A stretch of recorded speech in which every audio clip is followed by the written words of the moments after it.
Okie dokie. Left off talking about softening your heart, other people's struggles, how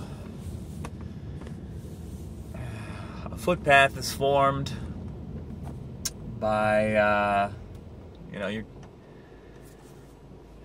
people walking on the dirt,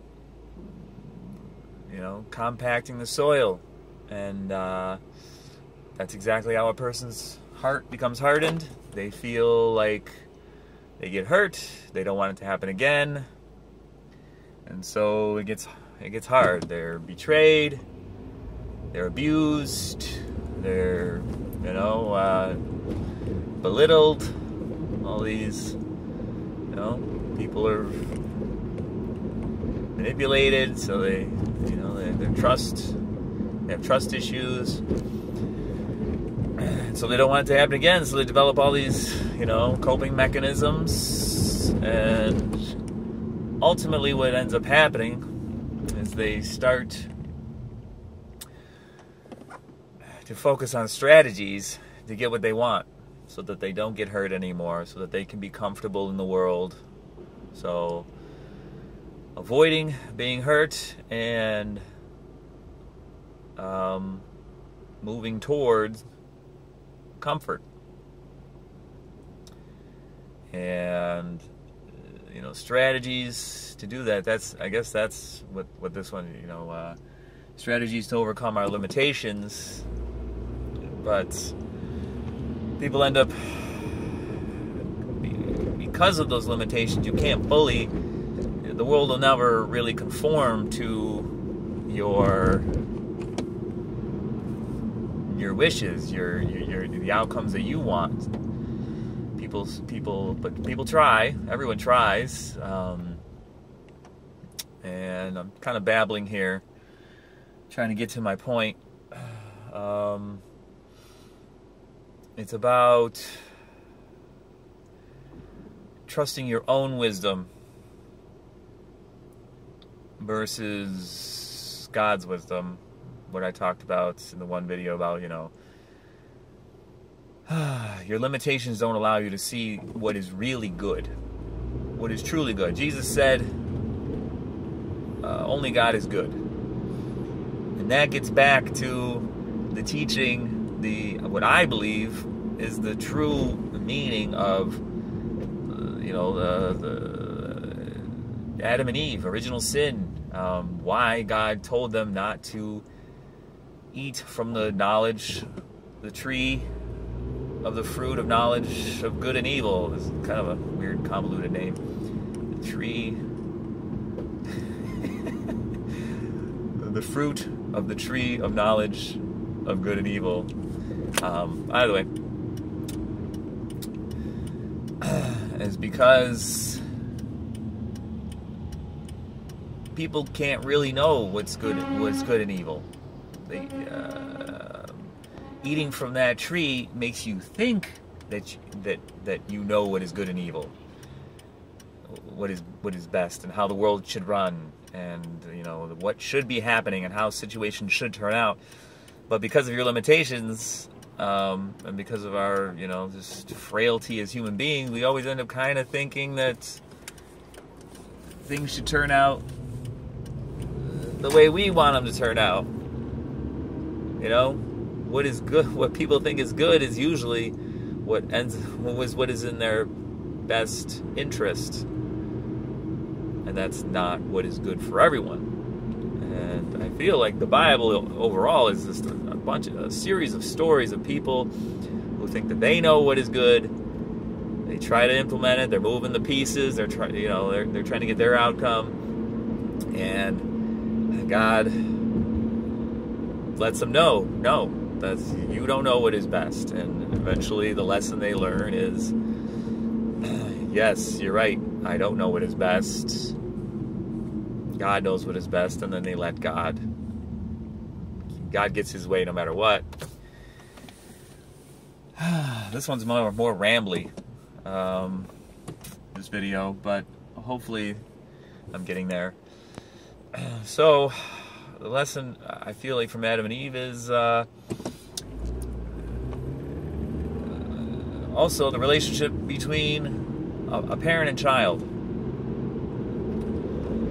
God, as a parent, set down a rule because he knew that if the children broke that rule, that they would hurt themselves. That's why parents set rules. You know, a good parent sets rules that will protect a child and prevent a child from hurting themselves.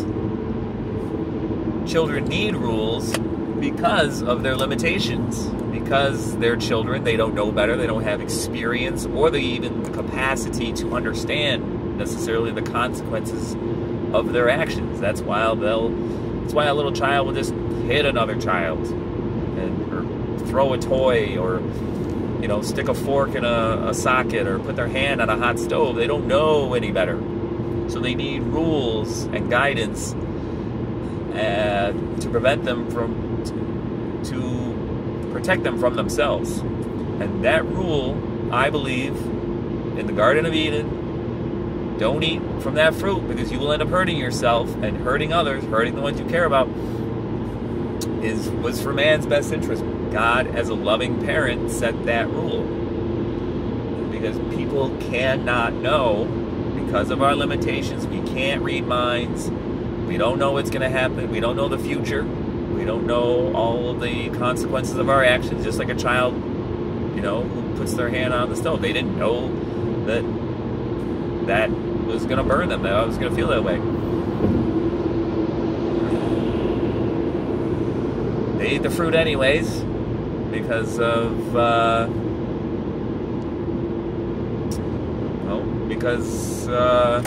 they were tricked. And that's the trick of the world. Is their physiology. It looked good, it looked enticing, so why not do it? And it was their physiology, their humanity that betrayed them. Oh, I can be just like God. So if you're trying to be like God, that's really the sin, I think, when you are trying to make the world run how you want it to run, when you're trying to control things, when you're trying to control other people, get your outcome, when you are doing things that when you're ignoring your limitations, when you're mind reading or assuming this or that, you're only hurting yourself and anybody else that the decisions that result from that.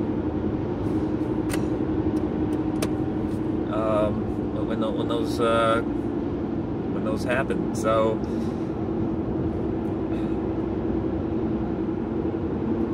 that to me was a huge insight, thinking about God as a parent and us as children. And then when you look at the Ten Commandments, all of those stem from, all right, don't do this because you'll hurt yourself. If you're doing that, you're hurting yourself. And then when Jesus came along and took it to another level, so Jesus said, okay, it's not just the behavior. It's not just the behavior of, the external behavior of murder that is the sin. It's also the internal thing that's going on in your heart. Anger. That emotion, that if you feel anger, murder starts with anger. It's on the spectrum, if you will, of, okay, I'm frustrated, I'm murdering. Anger comes from something out there that you can't control, but you're trying to control. So that's what frustration is. That's what murder is. I'm going to control you, and I'm going to make sure that this thing that you're doing that I don't want you to do, I'm going to make sure that you never do it again. I never want to deal with you again, so I'm going to murder you. So, murder is the extreme of frustration because they come from the same place of me trying to control some aspect of reality. Me focusing on my outcome. What do I want to happen here?